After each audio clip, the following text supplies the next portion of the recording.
नमस्कार, मैं हूं कंचन शर्मा और आप देख रहे हैं टोटल न्यूज। आज के खास कार्यक्रम में आपका बहुत स्वागत है और आज के हमारे खास कार्यक्रम का विशेष जिसमें चर्चा होगी वो यही है कि किसकी जाति दिलाएगी सत्ता। इसी पर चर्चा करेंगे।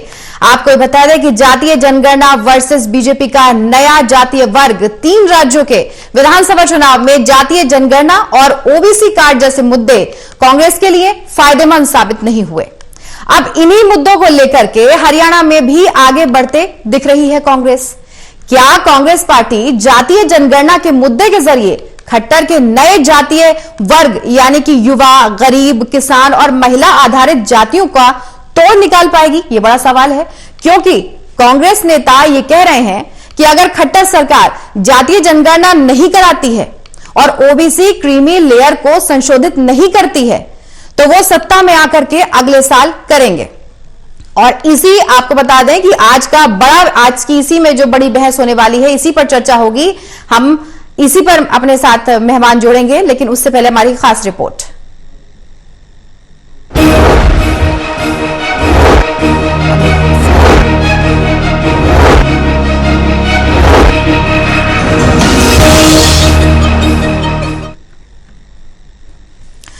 अब इसी पर हमारी चर्चा होगी। हमारे साथ हमारे खास मेहमान जुड़ चुके हैं। वरिष्ठ पत्रकार हैं हमारे साथ वीरेंद्र सोनी जी, जो कि पानीपत से इसी चर्चा का हिस्सा रहेंगे। दूसरी तरफ देवेंद्र कथुरिया जी हैं हमारे खास मेहमान, एसोसिएट एडिटर पानीपत से। और हिसार से हमारे साथ डॉक्टर महेश कुमार जुड़ चुके हैं, जो इसी चर्चा का हिस्सा होंगे, वो हिसार से हैं और इसी पर आज विशेष चर्चा होगी। इसी पर चर्चा करेंगे, लेकिन उससे पहले एक खास रिपोर्ट आपको दिखाते हैं, उसके बाद आगे की बात।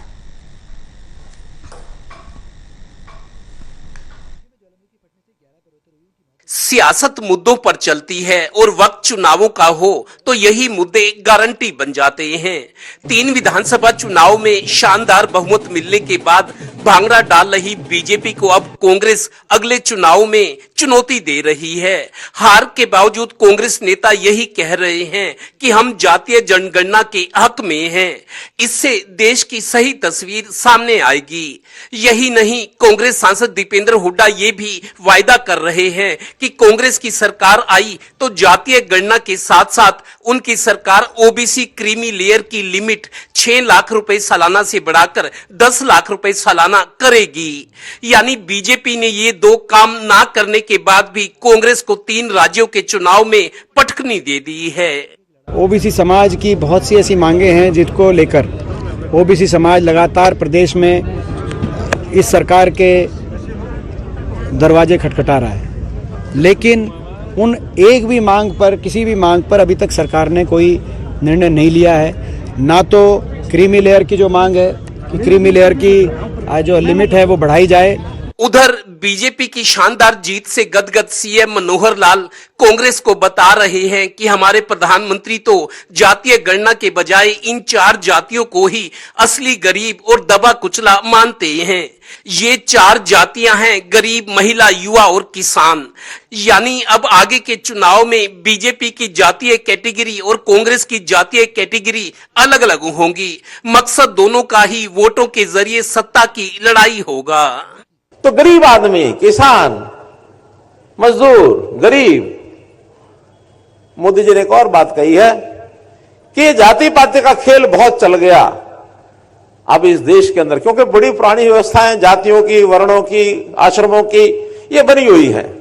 उसकी उस समय कुछ अच्छाइयां रही होंगी, लेकिन धीरे धीरे समय बीतने के बाद उसमें जो दुर्गुण आ गए और खास करके जब राजनीति में जातियां घुस गई।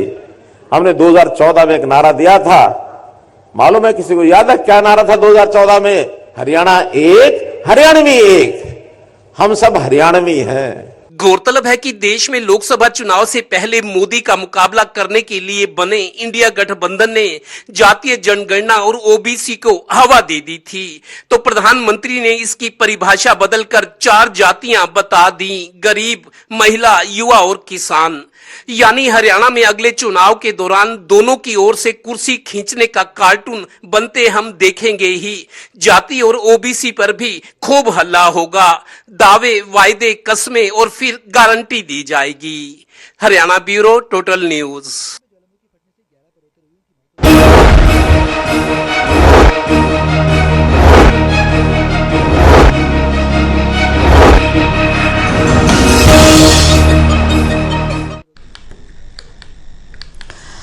आपने खास रिपोर्ट देखी है, अब इसी पर चर्चा शुरू करते हैं। हमारे साथ मेहमान जुड़े हुए हैं। सबसे पहले वीरेंद्र सोनी जी, मैं आपके पास आना चाहूंगी। ये जो जातीय जनगणना का शोर है, बड़े जोर शोर से सुना जा रहा है, इस पर सबसे पहले आपकी क्या राय है, जरा वो। देखिए, जातीय जनगणना के अब एक मुद्दा बनता जा रहा है, दूसरे दल भी इसकी मांग कर रहे हैं। भारतीय जनता पार्टी ने चुनाव के समय में ये मुद्दा उठाया है और उस समय अब विपक्ष को देखा जाए तो वो एक जातीय जनगणना के पक्ष में अपना वातावरण बना रहे हैं। देखिए, जब टिकटों का निर्धारण होता है तो जातीय जनगणना के आधार पर होता है, हर पार्टी जातीय को मुख्यतः मानती है, और जब लाभ देने की बात आती है तो अलग अलग बांट दिया जाता है। जब नौकरियों में आरक्षण की बात आती है तो भी ओबीसी वर्ग की बात आती है। तो इस तरह देखा जाए ये मुद्दा तो गंभीर बनता ही जा रहा है, लेकिन मोदी जी ने जो चुनाव के समय में ऐसा मुद्दा किया है, भावनात्मक मुद्दा किया है, लेकिन वास्तव में धरातल पर देखा जाए तो जातिगत जनगणना की मांग अपने समय से है। अब 2011 के बाद से जनगणना नहीं हुई है, तो अब इसकी मांग की जा रही है। देखिए, अब सबको वास्तविक जो है इसका पता लगना चाहिए। नीतीश कुमार जी ने ये सबसे पहले ये किया, पहल की है। तो मतलब किस राज्य में किस वर्ग के कितने लोग हैं, कितने लोगों को लाभान्वित होना चाहिए, कितने लोगों को से जो है आरक्षण मिलना चाहिए, ये सब बातें हैं। तो दीपेंद्र हुड्डा ने एक मुद्दा तो उठाया है, और ये कांग्रेस के लिए कितना भावनात्मक होगा, लोग इससे कितना जुड़ पाएंगे। अब जब चुनाव की समय आता है, देखिए चुनाव के समय कोई भी राजनीतिक दल है वो अपनी जीत की संभावना वहीं देखता है जहां उसके उस वर्ग के उस जाति के लोग अधिक होंगे, तो ये मापदंड तो रहते ही रहता है। तो दूसरा, अब उनको लाभान्वित होने वालों की सूची में मोदी जी ने जो मुद्दा उठाया, देखिए जाति और वर्ण के आधार पर हमारी व्यवस्था में समाप्त होने की अभी ऐसी स्थिति नहीं है। और हम कुल मिलाकर देखा जाए, इस चुनाव के अंदर भी हम देखा जाए तो अगर हम 5 राज्यों के चुनाव का विश्लेषण करें, देखिए 3 राज्यों में जो खो बेल्ट मानी जाती है, जो हिंदी भाषी राज्य हैं, वहां भारतीय जनता पार्टी सत्ता में आई है। और लेकिन एक बात देखी जाए कि कांग्रेस को भारतीय जनता पार्टी से 10.5 लाख वोट अधिक मिले हैं 5 राज्यों में। कांग्रेस के वोटों की संख्या अधिक है, उसका कारण है तेलंगाना और मिजोरम। वहां पर जो है भारतीय जनता पार्टी से दुगने वोट कांग्रेस को मिले हैं, इसलिए जो वोटों का अंतर है 10.5 लाख कांग्रेस की लीड बन जाती है। हाँ, 3 राज्यों में सत्ता अवश्य आई है भारतीय जनता पार्टी की, लेकिन ये माना जाए कि ये मुद्दा इतना भावनात्मक हो गया। देखिए, भारतीय जनता पार्टी जो लाभार्थी होते हैं, जो सरकारी योजनाओं से लाभान्वित हो रहे हैं लोग, उनसे सीधा संपर्क करती है, उन तक अपने रीच पहुंचाती है, उन तक अपना संपर्क बनाती है, ताकि लोगों को ये लगे ये मोदी जी की गारंटी है, फिर उसका भारतीय जनता पार्टी को लाभ मिलता है। कांग्रेस के पास ऐसे कोई ना मैकेनिज्म है, ना उनका कोई ऐसा संपर्क है, इसलिए कांग्रेस इस मामले में पिछड़ जाती है। ये जातीय जनगणना का मुद्दा तो पहले भी उठा था, इस बार भी हावी रहेगा, लेकिन ये देखने वाली बात है कि लोकसभा चुनाव के अंदर ये मुद्दा कितना भावुकता से रहता है, कितना लोगों को टच करता है। ये अभी कहना कि ये मुद्दा अभी समाप्त हो गया, ऐसी बात नहीं है। बिल्कुल सही कहा आपने। आपके पास लौटूंगी। देवेंद्र जी, आपके पास आ रही हूं।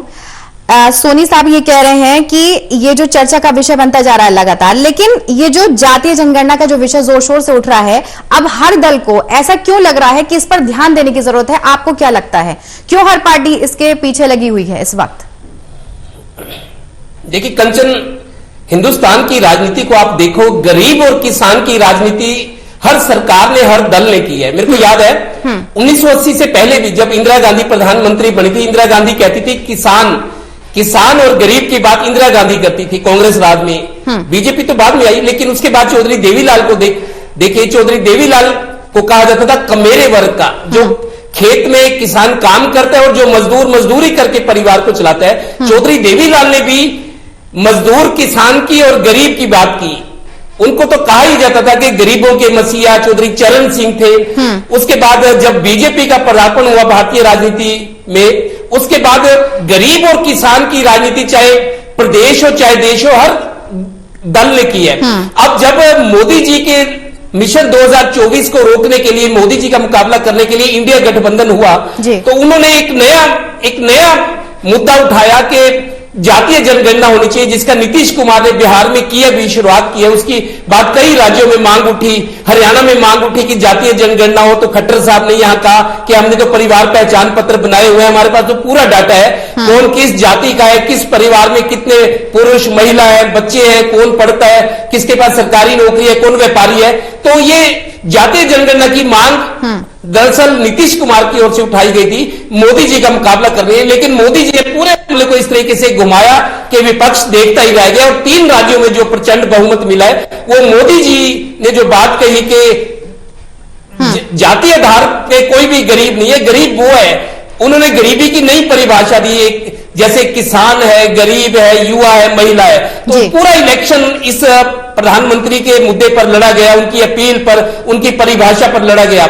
लेकिन कांग्रेस, हरियाणा में जो कांग्रेस के नेता गए हुए थे इन 3 राज्यों में उत्तर भारत के, वहां ने इस मुद्दे को उठाया, लेकिन प्रधानमंत्री ने बड़ी चतुराई से और अपनी होशियारी से इस मुद्दे को ऐसा मोड़ दे दिया कि कांग्रेस की एक नहीं चली। लेकिन दीपेंद्र हुड्डा जो कांग्रेस के बड़े नेता, चौथी बार के सांसद हैं, उन्होंने कल फिर कहा है कि हमारा जो ये मुद्दा है, जातीय जनगणना होनी चाहिए, उसके जातीय जनगणना के बाद सही तस्वीर आएगी किस जाति बिरादरी के लोग कहां, मतलब सोशल स्ट्रक्चर में कहां उनकी जगह है, कितने पिछड़े हुए हैं। क्योंकि समाज को एक साथ लेकर चलना हर सरकार कहती है, उनके एजेंडे में भी होता है। लेकिन दीपेंद्र हुड्डा अभी भी कह रहे हैं कि भले ही हम चुनाव हार गए हैं, लेकिन जातीय जनगणना हम कराएंगे। और दूसरा ओबीसी के लिए जो क्रीमी लेयर है या ओबीसी को जो उसका हक है, प्रधानमंत्री जी ने बैकवर्ड के मुद्दे को बहुत चलाया कि मैं खुद बैकवर्ड क्लास से आता हूं, बैकवर्ड हूं।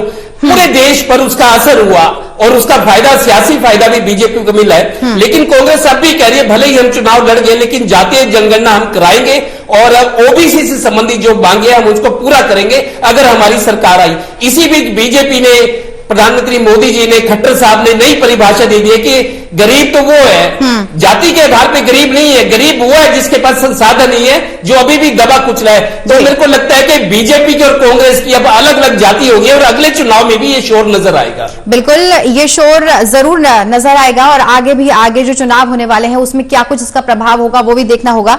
आपके पास लौटेंगे,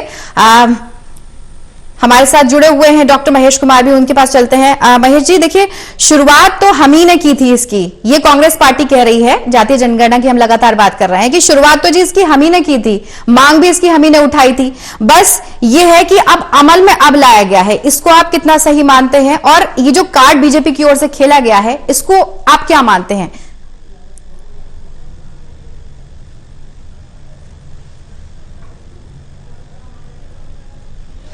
देखिए, जिक्र अगर हरियाणा प्रदेश का करें तो हरियाणा प्रदेश ने देश में सबसे पहली बार परिवार पहचान पत्र यानी फैमिली आईडी की शुरुआत की थी। मैं ये मानता हूं कि ऐसे किसी भी जनगणना की बिल्कुल कोई जरूरत हरियाणा प्रदेश को नहीं है। वजह यह है कि एक जनगणना तो की जा चुकी है। फैमिली आईडी के जरिए अब हरियाणा का शायद ही कोई ऐसा शख्स, कोई ऐसा परिवार बचा होगा जिसने फैमिली आईडी नहीं बनवाई है। फैमिली आईडी अगर बन चुकी है तो उसमें ये निश्चित रूप से लिखा होता है कि वो बीसी बी से संबंधित है, बीसी ए से संबंधित है, वो एससी वर्ग से संबंधित है, कौन सी जाति है, कौन सी श्रेणी के अंतर्गत वो आता है। ये डाटा तो पहले से कलेक्ट किया जा चुका है। एक क्लिक के जरिए ये जाना जा सकता है कि बीसी ए वर्ग में कितने लोग हरियाणा प्रदेश में रहते हैं, बी में कितने। ये जो जनगणना है वो तो की जा चुकी है। हालांकि कांग्रेस पार्टी के लिए भले ही अभी तक ये मुद्दा हो, लेकिन भारतीय जनता पार्टी के लोग, खुद सरकार ये जानती है कि ओबीसी में कितने हजार, कितने लाख लोग हरियाणा प्रदेश में रहते हैं। ए वर्ग में कितने हैं, बी में कितने हैं, एससी में कितने हैं, स्वर्ण में कितने हैं, वैश्य में कितने हैं, वैश्य समाज में भी बंसल कितने हैं और मित्तल कितने हैं। ये तमाम चीजें जानती है सरकार। भारतीय जनता पार्टी के पास, एनआईसी के पास, गवर्नमेंट के पास ये आंकड़ा है और इस आंकड़े को हासिल करने में किसी भी तरह की परेशानी ना तो सरकार को है, ना तो मुख्यमंत्री को है और ना ही भारतीय जनता पार्टी के शीर्ष संगठन को है। ये मुद्दा अगर है तो सिर्फ और सिर्फ कांग्रेस पार्टी के लिए है। सरकार ये आंकड़े जानती है, उन आंकड़ों पर खेलती है, उन्हीं आंकड़ों पर तैयारी भी हरियाणा के अंदर की जाएगी और न सिर्फ हरियाणा प्रदेश में, पूरे देश में इन्हीं आंकड़ों पर जो उपलब्ध आंकड़े एनआईसी के पास है या जो डाटाबेस सरकार के पास उपलब्ध है, तमाम उस डाटाबेस का इस्तेमाल भारतीय जनता पार्टी का संगठन रणनीति को तय करने में इस्तेमाल करता रहा है, करता रहेगा। जिक्र यहां पर चल रहा था कि दीपेंद्र सिंह हुड्डा ने यह कहा है कि ओबीसी की जो क्रीमी लेयर की सीमा है वो 6 लाख रुपए इस वक्त रखी गई है, जिसे बढ़ाकर 10 लाख रुपए वो करने का काम करेंगे। दीपेंद्र हुड्डा इस बात को समझने में नाकाम हो रहे हैं कि 6 लाख से आय सीमा को अगर आप 10 कर देंगे तो क्या जो रिजर्वेशन का जो फल है वो क्या बढ़ जाएगा? 6 लाख तक की आय सीमा के लोगों में जो चीजें बंटनी थी वो अब 10 लाख की आय सीमा तक के लोगों के बीच बटेंगी। यानी जो गरीब था, 6 लाख से नीचे की मैं जिक्र कर रहा हूं, जो गरीब था उसके हिस्से को अब अमीरों तक में आप बांट देंगे तो क्या पूरा ओबीसी वर्ग कांग्रेस पार्टी के साथ आ जाएगा?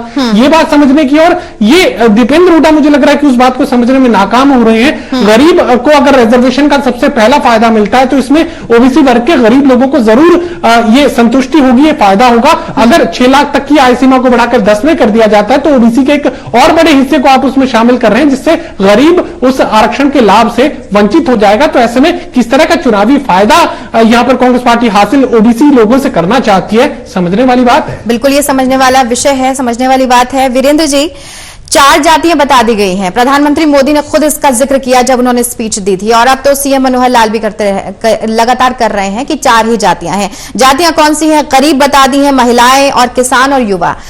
अब ये जो 4 जातियां बताई गई हैं, इसके पीछे आप क्या स्ट्रेटेजी मानते हैं? क्या कार्ड हो सकता है जिसके जरिए, क्योंकि आगे लोकसभा चुनाव है, विधानसभा चुनाव भी होने हैं, हरियाणा में भी चुनाव है, तो आपको क्या लगता है इसके पीछे क्या मंशा होगी, क्या कार्ड होगा जिससे आगे लाभ हो? देखिए, भारतीय जनता पार्टी की सोच है, मुख्यमंत्री मनोहर लाल हरियाणवी एक का नारा देते रहे हैं, तो मतलब कुल मिला के ये देखा जाए कि जो जातिगत व्यवस्था जो वर्ण के आधार पर बना हुआ, उन्होंने आज भी इस बात का उल्लेख किया। लेकिन ये बात माननी पड़ेगी कि चाहे युवा, किसान, महिलाओं की इसके लिए बात की जाती है, किसानों के लिए बात की जाती है, लेकिन देखिए राहुल गांधी जी ने कहा है कि 50% जो पद हैं वो महिलाओं के लिए, मुख्यमंत्री के पद जो है उनके लिए रिजर्व रहने चाहिए, मतलब महिलाओं को मुख्यमंत्री बनाया जाना चाहिए। तो अब ये बात है, उसके अलग अलग बात भी उठकर आ रही है, क्या कोई कांग्रेस पार्टी महिलाओं को 50% टिकट भी देगी क्या चुनाव के अंदर? मुख्यमंत्री बनाने की बात तो आ जाती है। तो इसलिए दूसरे दल भी कहते हैं, और लेकिन भारतीय जनता पार्टी जो है महिलाओं को प्रतिनिधित्व देने की जो 33% आरक्षण की है उस व्यवस्था की ओर आगे बढ़ चुकी है।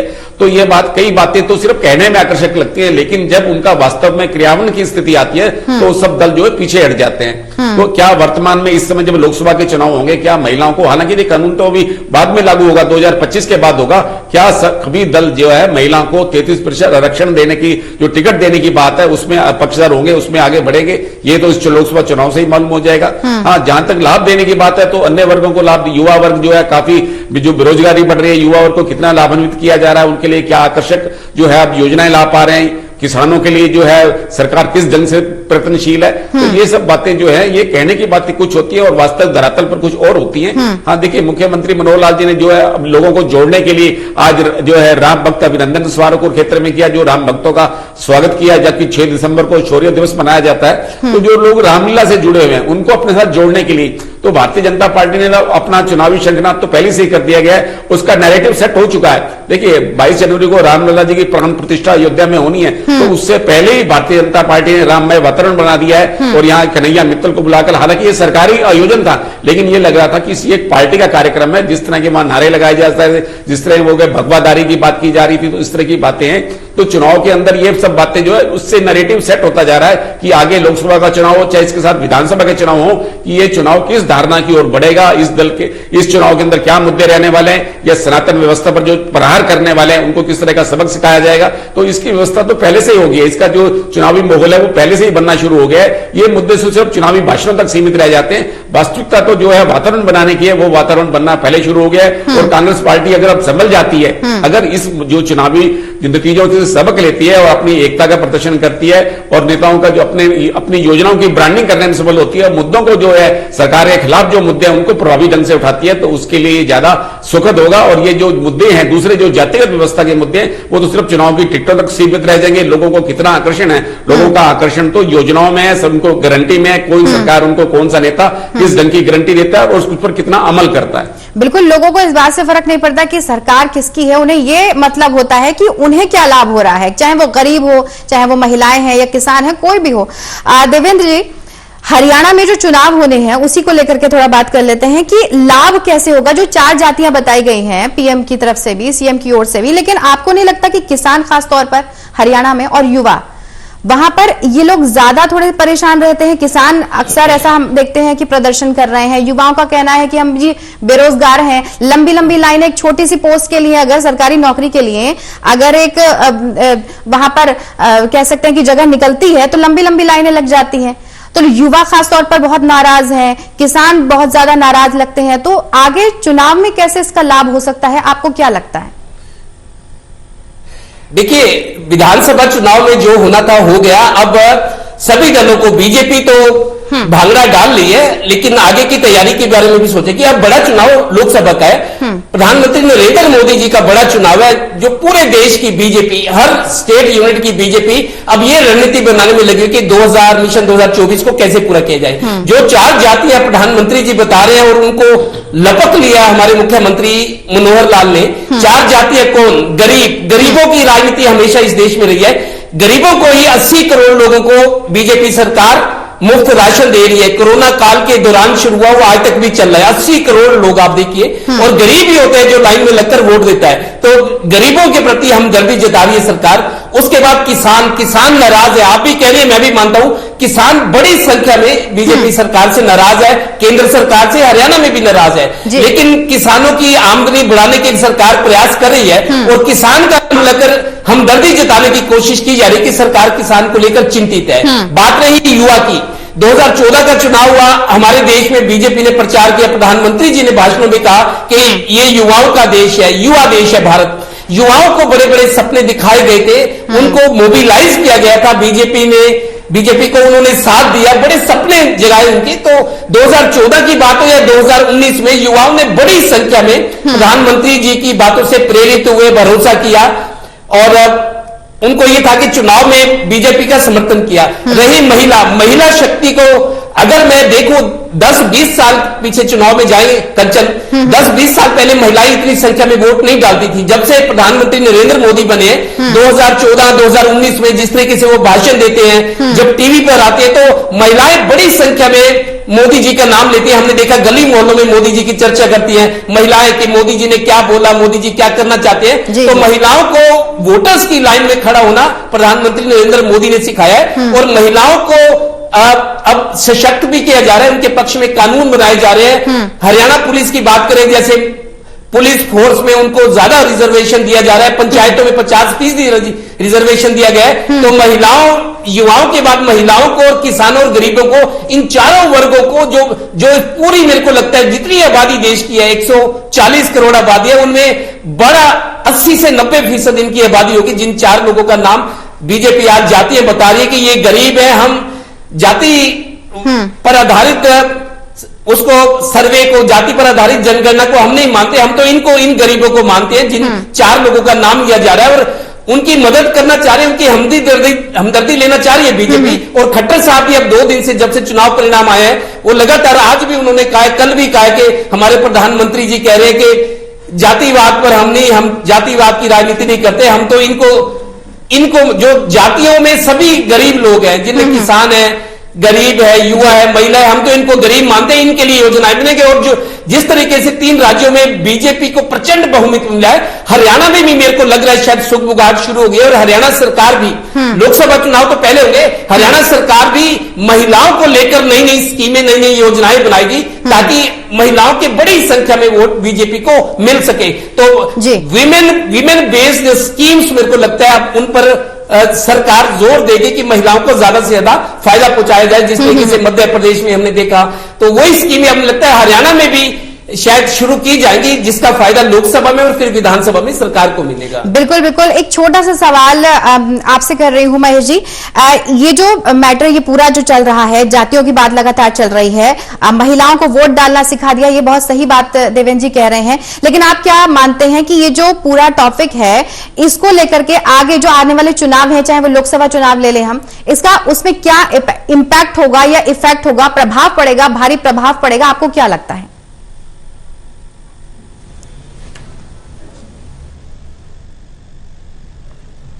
देखिए, मैं बहुत संक्षेप में ये जिक्र करना चाहूंगा कि 2014 का लोकसभा चुनाव आप देखिए, 2019 का लोकसभा चुनाव आप देखिए, दोनों ही चुनावों में प्रधानमंत्री नरेंद्र मोदी ओबीसी बने थे। वो कह रहे थे कि मैं पिछड़े वर्ग से संबंधित हूं। 2014 में भी जातियों का सहारा और खुद पिछड़े बनकर वोट मांगने का काम नरेंद्र मोदी की तरफ से किया गया। 2019 के लोकसभा चुनाव में भी ओबीसी का भरपूर जिक्र नरेंद्र मोदी के भाषणों में, रैलियों में देखने को मिला था। अब चूंकि राहुल गांधी ओबीसी पर बोलने लगे, ओबीसी को साधने की कोशिश करने लगे, जातिगत जनगणना का जिक्र इनकी तरफ से किया जाने लगा, तो अब ओबीसी को छोड़ने में यहां पर नरेंद्र मोदी और भारतीय जनता पार्टी को फायदा नजर आया। अब उन्हें जातियां नजर आती हैं, गरीब की अब उन्हें जातियां नजर आती हैं, किसान की अब उन्हें जातियां नजर आती है, महिला की, जबकि इससे पहले खुद प्रधानमंत्री ओबीसी बनते थे, ओबीसी के नाम पर वोट मांगते थे। बिल्कुल बिल्कुल। अब ये आने वाले चुनाव में ही ये मुद्दा कितना गर्माता है और इसका क्या प्रभाव पड़ता है, कितना प्रभाव देखने को मिलता है, जमीनी स्तर पर क्या कुछ देखने को मिलता है, वो देखना होगा। ये समय ही तय करेगा और ये समय ही बताएगा। आप सभी का बहुत बहुत शुक्रिया हमारे साथ चर्चा में जुड़ने के लिए, वीरेंद्र सोनी जी, देवेंद्र जी और डॉक्टर महेश कुमार जी, आप सबका बहुत बहुत शुक्रिया। तो देखिए, विधानसभा चुनाव में जातीय जनगणना की जो लगातार बात हो रही है, अब वो आगे आने वाले समय में या कह सकते हैं चुनावों में कितना ये मुद्दा प्रबल होगा, उस पर भी नजर रहेगी और चर्चा ये लगातार विशेष रहेगी। इस पर चर्चा और भी ज्यादा होगी।